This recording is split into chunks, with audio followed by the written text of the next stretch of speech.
Morning all of student. Next question हम discuss करते हैं। Question number 7। एक कॉपर का वायर दे रखा है जिसका क्रॉस सेक्शनल एरिया हमारे पास दे रखा है capital A is equal to 1 mm²। तो 1 mm का मतलब मिली 10 की पावर -3, तो 10 की पावर -6 मीटर²। ठीक है। एकांक आयतन में मेरे पास जो दे रखा है वो दे रखा है number of electrons per unit volume. ये दे रखा है 8.5 इंटू 10 की पावर 22 और ये दे रखा है पर सेंटीमीटर क्यूब, मतलब सेंटीमीटर की पावर -3। 1 सेंटीमीटर में होते हैं 10 की पावर -2 की पावर -3 करोगे प्लस के 6 हो जाएंगे, तो 8.5 इंटू 10 की पावर 28 पर मीटर क्यूब ये मेरे पास आएगा। नेक्स्ट हमसे कह रहा है इसमें जो करंट फ्लो हो रहा है वो I इज इक्वल टू, इसकी वैल्यू दे रखी है 0.5 एम्पियर। तो हम लोग वैल्यू फाइंड आउट करना चाहते हैं, ड्रिफ्ट वेलोसिटी VD की वैल्यू फाइंड आउट करना चाहते हैं। वी नो डैट फार्मूला होता है NaEBD, ये मेरे पास फार्मूला होता है। तो ड्रिफ्ट वेलोसिटी VD यदि अपन निकालते हैं तो अपने पास हो जाएगा I/NaE। I की वैल्यू 0.5, N की वैल्यू 8.5 इंटू 10 की पावर 28, A की वैल्यू 10 की पावर -6 और हमारे पास चार्ज ऑफ इलेक्ट्रॉन 1.6 इंटू 10 की पावर -90। क्लियर है। जब हम इसको सॉल्व आउट करेंगे तो सॉल्व करने पर ये BD की जो वैल्यू मेरे पास आएगी ये अपने पास 3.7 इंटू 10 की पावर -5 मीटर पर सेकेंड, ये हमारे पास वैल्यू आएगी। क्लियर है बच्चों। नेक्स्ट क्वेश्चन देखते हैं। किस टेम्परेचर पर तांबे के एक तार का प्रतिरोध 0 डिग्री सेंटीग्रेड पर प्रतिरोध जो होगा उसका आपके पास क्या हो जाएगा, दोगुना हो जाना चाहिए। मतलब हम लोगों से ये कह रहा है जैसे T1 is equal to 0 degree centigrade पर resistance R1 is equal to, यदि मैं R0 मानता हूँ तो कितने डिग्री टेम्परेचर पर आपके पास ये रेजिस्टेंस डबल हो जाना चाहिए, मतलब 2R0 हो जाना चाहिए। जिसमें अल्फ़ा की वैल्यू मेरे पास जो दे रखी है वो दे रखी है 4 इंटू 10 की power -3 degree centigrade inverse. Clear है। तो क्या फार्मूला होता है, we know that R2 is equal to R1 1 plus alpha T2 minus T1, ये मेरे पास फार्मूला होता है। R2 की जगह यदि मैं पुट कर देता हूँ 2R0, R1 की जगह R0 1 प्लस अल्फ़ा का मतलब 4 इंटू 10 की पावर -3 T -0, ये मेरे पास होगा। R0 से R0 आपके पास क्या हो जाएगा, कैंसिल आउट। 1 को अपन ट्रांसफ़र करेंगे तो ये हो जाएगा 1 इंटू 4 इंटू 10 की पावर -3 T -0। ठीक है। आगे सॉल्व करेंगे इसको, T is equal to 1/4 into 10 की पावर -3, 10 की पावर -3 को ऊपर लेके जाओगे 1000/4 और 1000/4 करोगे तो ये अपने पास आ जाएगा 250 डिग्री सेंटीग्रेड। क्लियर है बच्चों। अगला देखो क्वेश्चन नंबर 9। क्वेश्चन नंबर 9 में हमसे क्या पूछ रहा है, कोई कार दे रखी है, उसके अंदर संचायक सेल जो दे रखा है हमारे पास, मतलब सेकेंडरी सेल, उसका EMF दे रखा है E is equal to 12 volt और इंटरनल रेजिस्टेंस जो दे रखा है मेरे पास small r is equal to 0.4 ohm दे रखा है इंटरनल रेजिस्टेंस। हमसे पूछा है इससे कितना मैक्सिमम करंट अपन ले सकते हैं। तो वैसे फार्मूला होता है E is equal to I capital R plus small r, ठीक है ना। तो I इज इक्वल टू मैं अगर वैल्यू पुट करूं तो ये हो जाएगा E upon capital R plus small r। अगर एक्सटर्नल रेजिस्टेंस कैपिटल R 0 कर दें, if capital R is equal to 0, अगर capital R is equal to 0 है तो ये मेरे पास मैक्सिमम करंट हो जाएगा I maximum is equal to E upon small r। Value put करोगे I मैक्सिमम, E की वैल्यू पुट की मैंने 12, स्मॉल r की वैल्यू पुट की 0.4, पॉइंट को हटाओगे 120/4, तो 120/4 जब इसको सॉल्व करोगे आंसर कितने एम्पियर आ जाएगा, 30 एम्पियर हमारे पास आंसर आ जाएगा। अगला देखते हैं। एक मेरे पास कॉइल दे रखी है कुंडली जिसका रेजिस्टेंस दे रखा है capital R is equal to 4.2, पानी में डूबी हुई है। यदि इसमें 2 एम्पियर की धारा I is equal to 2 ampere की धारा कितने मिनट तक प्रवाहित हो रही है, देखो 10 मिनट के लिए प्रवाहित की जाए, 10 मिनट के लिए प्रवाहित की जाती है, 10 मिनट इसका मतलब 600 सेकंड हो गया, 1 मिनट में 60 सेकंड, तो 60 इंटू 10 करोगे 600 सेकंड। हमसे पूछ रहा है कुंडली में कुल कितनी कैलोरी ऊष्मा जनरेट होगी, हीट पूछ रहा है। तो we know that electric heat I square R T upon G, ये फार्मूला होता है। आई स्क्वायर आर टी तो आपके पास जूल में होता है, कैलोरी में यदि आंसर निकालोगे क्योंकि हीट एनर्जी पूछ रहा है तो कैलोरी में आई स्क्वायर आर टी अपॉन जी। आई की वैल्यू मेरे पास हो गया 2 का स्क्वायर, आर की वैल्यू हो गई 4.2, देन टी की वैल्यू हमारे पास हो गई 600, और इधर जे अपन जानते हैं वी नो डैट कितना हो जाएगा 4.2, आपस में कैंसिल आउट हो जाएंगे। 2 का स्क्वायर 4 होगा, एच इज इक्वल टू अपने पास आ जाएगा 2400 कैलोरी, 2400 कैलोरी मेरे पास ऊष्मा उत्पन्न होगी। क्लियर है बच्चों? अगला देखो क्वेश्चन नंबर 11। हमारे पास एक बेलनाकार नली दे रखी है, कोई भी नली है जिसकी लेंथ दे रखी है एल।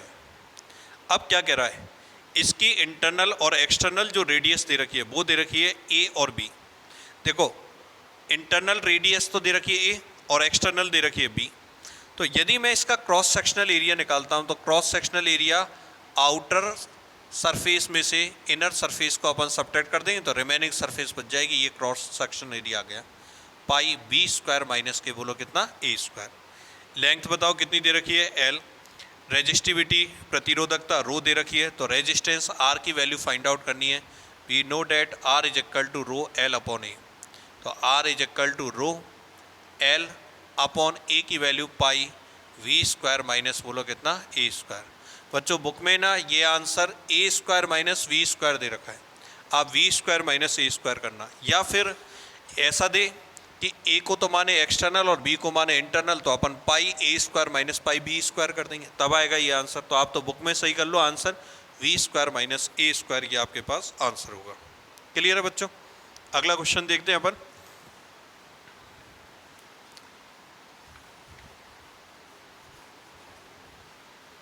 नेक्स्ट क्वेश्चन सॉल्व करें, क्वेश्चन नंबर 12। एक हमारे पास मकान दे रखा है, ठीक है, उसमें 100 वाट के 4 बल्ब हैं, आगे कह रहा है 40 वाट के 4 पंखे हैं। तो इसके लिए अपन क्या करो, अगर इस तरीके का कोई क्वेश्चन आता है आप सबसे पहले एक टेबल तैयार करो, मतलब कौन सा उपकरण है, नंबर ऑफ इक्विपमेंट्स कितने हैं, कितनी देर तक काम करता है और देन कितनी एनर्जी जनरेट करता है, तो आपका क्वेश्चन गलत नहीं होगा। ठीक है, सीरियल, इंस्ट्रूमेंट मतलब उपकरण का नाम, नंबर कितनी संख्या है इनकी, देन पावर कितनी शक्ति का है, कितनी शक्ति का है, यूज्ड टाइम कितने टाइम तक उपयोग करते हैं, इन सारी चीज़ों को आप लिख दो। देखते जाओ, अपने पास कितने बल्ब हैं, 4। फर्स्ट बल्ब बोलो कितने, 4, एक का वाट दे रखा 100, ठीक है। फिर 40 वाट के 4 बल्ब दे रखे, बल्ब ये भी कितने हैं, 4, लेकिन कितने के हैं, 40 वाट के, ये 100 वाट के। ये चलते हैं 4 आवर, 4 घंटे तक काम में लेते हैं, ये लेते हैं 6 आवर, 6 घंटे तक काम में लेते हैं। अगला पंखे, इनकी संख्या दे रखी है 2, ठीक है, कितने वाट के हैं, 60 वाट के। रोज़ हम यूज़ करते हैं इसको 8 आवर, 8 घंटे यूज़ करते हैं। हम लोगों से पूछ रहा है 30 दिन के एक माह के लिए विद्युत ऊर्जा का खर्च की गणना कीजिए, मतलब कितनी यूनिट बनेगी, और यदि विद्युत दर प्रति यूनिट 5 रुपये, मतलब एक यूनिट का यदि अपने पास कॉस्टिंग 5 रुपीज़ आती है तो टोटल बिल कितना बनेगा, ये चीज़ अपने को निकालनी है। तो हम लोग यहाँ पर निकालते हैं, सबसे पहले यूज टाइम है तो यूज्ड एनर्जी, यूज्ड एनर्जी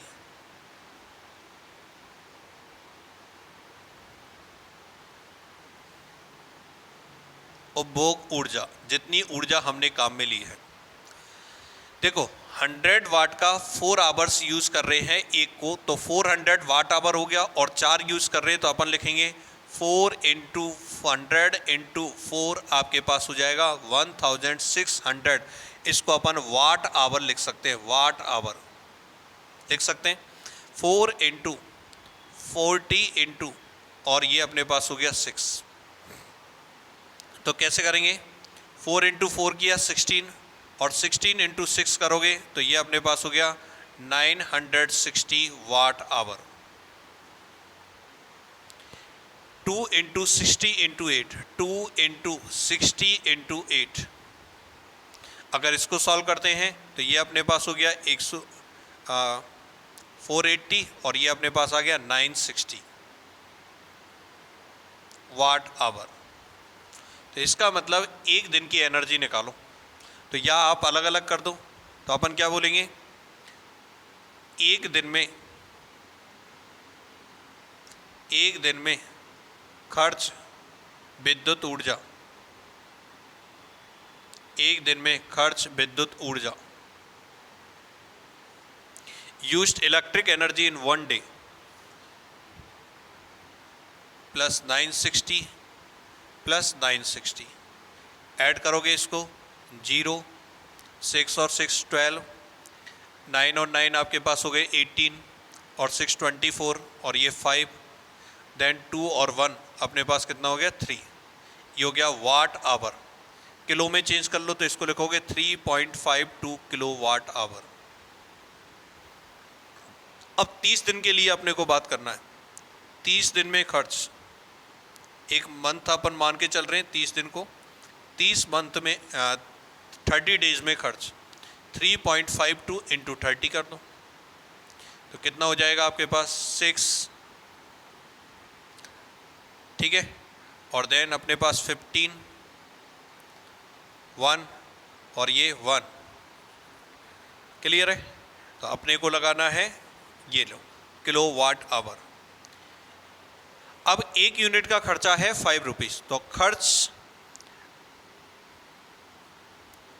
खर्चा रुपये में इन रुपीस, एक का कितना है 5 रुपीज़, तो 5 से मल्टीप्लाई कर दो।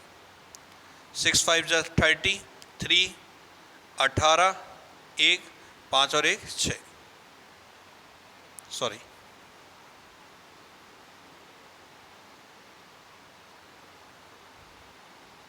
पॉइंट लग जाएगा 528 रुपीज़।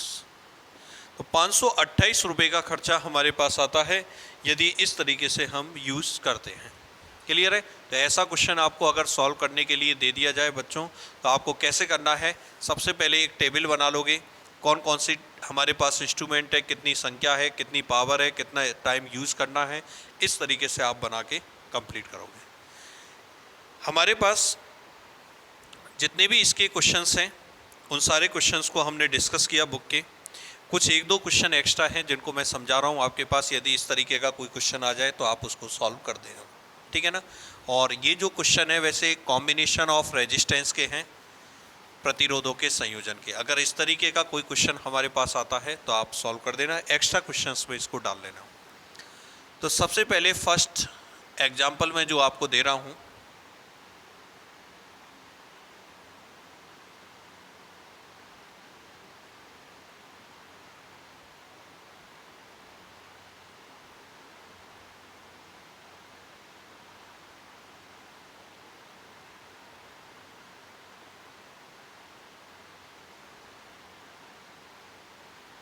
देखो ये मैंने क्वेश्चन दिया और मैंने आपसे पूछा determine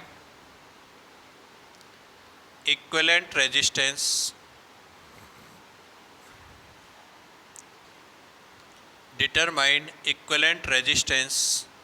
between A and B. ये मेरे पास क्वेश्चन है। ए व बी के मध्य तुल्य प्रतिरोध हमें ज्ञात करना है। तो सबसे पहले अपन क्या करेंगे, इसका सिंपल सर्किट बनाएंगे, क्योंकि अभी हम ऐसा पता नहीं लगा पा रहे कि कौन सीरीज में है कौन पैरेलल के अंदर है। सरल परिपथ बनाओ। आप में इस टर्मिनल ए को पकड़ लो। अब यहाँ ए से देखो ये आर जोड़ना है, ए से आर जोड़ना है, ठीक है ना। मैंने इसको सॉल्व कर दिया, इस पॉइंट पर पहुँच गया। 1 मिनट के लिए पी मान लेता हूँ। अब ये तीन रेजिस्टेंस दे रखे ना 1 2 3, इन तीनों के एक टर्मिनल किस पे जोड़ने हैं, पी पे जोड़ने हैं। तो मैं क्या करता हूँ, इन तीनों के टर्मिनल पी पे जोड़ देता हूँ, एक एक टर्मिनल। ये लो तीनों के एक एक टर्मिनल मैं पी पे जोड़ दिए। अब हमारे पास इसका ये वाला टर्मिनल, इसका ये वाला टर्मिनल और इसका ये वाला टर्मिनल बचा, क्योंकि ये वाले टर्मिनल तो जुड़ गए पी पे, ये टर्मिनल तो पी पे जुड़ चुके। अब ये टर्मिनल देखो, ये वाला वायर इस तीनों से कनेक्टेड है, फिर बी से कनेक्टेड है तो एक ही वायर है पूरा, जो कि पॉइंट बी के साथ कनेक्टेड है। इसका मतलब ये सारे पॉइंट बी पे कनेक्टेड है एक तरीके से, पूरा एक ही वायर है। तो ये इसका सिंपल सर्किट बनेगा। अब तो खुद पहचान सकते हो, बोलो ये तीनों तो किस में हो जाएंगे, पैरेलल में हो जाएंगे, ये इसके में क्या हो जाएगा, सीरीज में हो जाएगा। तो सबसे पहले इसको सॉल्व करोगे, ये तो हो गया कैपिटल आर, इसको सॉल्व करोगे तो ये आंसर आएगा r/3। कैसे, 1/r equivalent is equal to 1/r plus 1/r plus 1/r 3/r आ जाएगा। उल्टा करोगे r/3 आ जाएगा। ये a, ये अपने पास b, देन निकाल लो r equivalent is equal to, बोलो कितना हो जाएगा, r प्लस r/3। आंसर बोलो कितना हो जाएगा, 4r/3। ये मेरे पास इसका आंसर होगा। क्लियर है बच्चों। अगला देखो, एक एग्जांपल और समझाता हूँ। अगर हमारे पास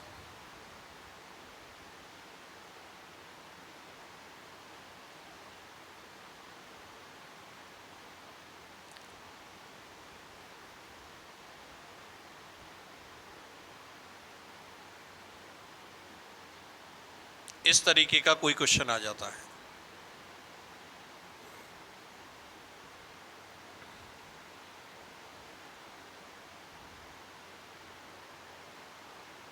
इस तरीके का कोई क्वेश्चन आ जाता है, कैसे सॉल्व करोगे। देखो ऐसा क्वेश्चन तो हमने व्हीटस्टोन ब्रिज से किया था, लेकिन अब मैंने यहाँ पे रेजिस्टेंस और इसमें भी रेजिस्टेंस नहीं लगा रखा। अब रेजिस्टेंस नहीं लगा रखा तो आप तो सर्किट उसी तरीके से बनाओ, इसको मानो C, इसको मानो D। देखो पॉइंट A, ये पॉइंट B, देन ये पॉइंट C, देन ये पॉइंट D, ऐसे बनाओ। आप देखोगे A, ये A और D, A से D बिल्कुल खाली ऐसे मिल रहा है, ये कंप्लीट। और देखना है A और C के बीच में क्या लग रहा है, कैपिटल R, ये कैपिटल R लग रहा है, ये कंप्लीट। इधर देखो C और D के बीच में क्या लग रहा है, कैपिटल R लग रहा है, C और D के बीच में कैपिटल R लग रहा है ना बच्चों। अभी मैं स्टार्ट अगर करता हूँ तो पॉइंट A और पॉइंट D को बिल्कुल सेम मान सकता हूँ ना, चाहे इस R को इस पॉइंट पे कनेक्ट मानो, चाहे इस पॉइंट पे कनेक्ट मानो, मतलब दोनों पैरेलल में हो गए। अब आगे देखना, C और B खाली मिले हुए हैं, कोई सीधा वायर दे रखा है, और फिर D और B के बीच में ये कैपिटल R दे रखा है, ये कैपिटल R दे रखा है, और मेरे पास ये टर्मिनल A दे रखा है और ये टर्मिनल क्या दे रखा है, B दे रखा है। अब कैसे सॉल्व करें, जब यहाँ पर रेजिस्टेंस दे रखे थे तब तो हम रेजिस्टेंस लगा देते थे और कंडीशन लगा देते थे। इन दोनों का रेशो और इन दोनों का रेशो यदि सेम होता है तब तो ठीक है, नहीं तो आपके पास आंसर गलत होगा। क्लियर है ना बच्चों। इस तरीके के क्वेश्चंस में हम कैसे सॉल्व करेंगे वो देखते हैं। देखना पॉइंट ए, इसका देखो आर, यहाँ कोई रेजिस्टेंस नहीं जोड़ रहा, इसका मतलब ये सीधा वायर है, चाहे डी मानो चाहे ए मानो। तो इनके दोनों, इन दोनों के भी एक सिरे इसी पॉइंट ए से कनेक्टेड है, और इसका इसका और इसका ये पॉइंट भी ये सीधा वायर दे रखा है, इसका मतलब ये टर्मिनल यहीं पे कनेक्टेड है। तो तीनों हमारे पास इस तरीके का कॉम्बिनेशन हो गया, capital R capital R capital R, ये तीनों इस तरीके के हो गए ए और बी। ठीक है, और इसको सॉल्व करोगे तो R equivalent is equal to हमारे पास बोलो कितना आ जाएगा, r/3, 1/r plus 1/r plus 1/r, total कितना हो जाएगा 3/r। उल्टा करोगे कितना आ जाएगा, r/3। एक बार दोबारा देखते हैं। देखो इसका ये वाला टर्मिनल, इसका ये वाला टर्मिनल, इसका ये टर्मिनल, फर्स्ट टर्मिनल की बात कर रहा हूँ। तो ये देखो ये तो सीधा वायर है ना, तो इस पॉइंट को यहाँ कनेक्ट करूँ चाहे इस पॉइंट को यहाँ कनेक्ट करूँ, एक ही बात है। और ये दूसरे पॉइंट दूसरे टर्मिनल पे 1, ये एक ही कनेक्शन है, ये देखो। तो तीनों को एक जगह कनेक्ट कर दिया, ये हमने सॉल्व कर दिया इसको। क्लियर है बच्चों। तो लेसन नंबर 5 आपका ऑनलाइन क्लासेस के अंदर कंप्लीट होता है। Thank you.